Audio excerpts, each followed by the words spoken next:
ప్రతి ఒక్కరు కూడా అసంతృప్తి వ్యక్తం చేస్తున్నారు. వీళ్ళు అందించినటువంటి గత 3 రోజుల నుంచి సేవలు ఏదే కావచ్చు, ఎవరికి కూడా సరైన టైంలో తాగడానికి నీరు కానీ ఆహారం కానీ అందలేదు. కొంతమందికి మాత్రమే.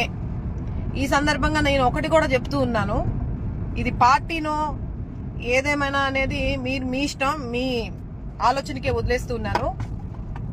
నాకు తెలిసి మరి ఇంతమంది సిబ్బంది దిగినప్పుడు డోర్ టు డోర్ వెళ్ళి ప్రతి ఒక్కరికి కూడా ఎందుకు సప్లై చేయడంలో విఫలమయ్యారు ఈ రోజు అనేది. అదే వాలంటరీ వ్యవస్థ ఉండుంటే ఖచ్చితంగా ప్రతి 50 కుటుంబాలకి ఒక వాలంటరీ, వాళ్ళకి తెలిసినంత ఇదిగా ఏ ఏరియాలో వాళ్ళకి తెలిసినంత ఇదిగా ఎవరికి తెలియదు కాబట్టి అలాంటి వాళ్ళని ఈ రోజు మీరు ఎందుకు ఉపయోగించలేకపోయారండి?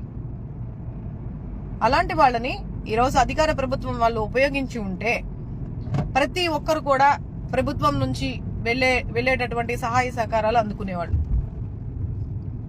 వాళ్ళకి ప్రతిదీ, ఎవరింట్లో పెద్దవాళ్ళు ఉన్నారు, ఎవరింట్లో చిన్నపిల్లలు ఉన్నారు, ఎవరింట్లో గర్భిణీ స్త్రీలు ఉన్నారు. సో ప్రతి ఒక్కళ్ళకి కూడా వాలంటరీ వ్యవస్థలో ఉన్న ప్రతి ఒక్కరికి కూడా ఆ విషయాలని స్పష్టంగా తెలుసు కాబట్టి కనీసం మీరు హామీ ఇచ్చారు. 5,000 జీతాన్ని, వేతనాన్ని 10,000కి పెంచుతామని చెప్పేసి మీరు హామీ ఇచ్చారు వాలంటరీ వ్యవస్థకి. ఈరోజు అది అడ్రస్ లేకుండా పోయింది.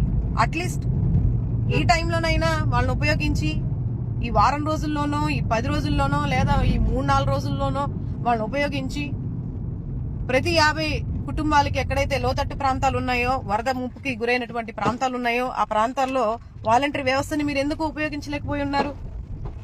అది ఉపయోగించి ఉంటే ఈరోజు ఫుడ్ వేస్ట్ అయ్యేది కాదు కదా. ఎంత ఫుడ్ ని వేస్ట్ చేశారో ఒకసారి మీరు వెళ్ళి చూడొచ్చు.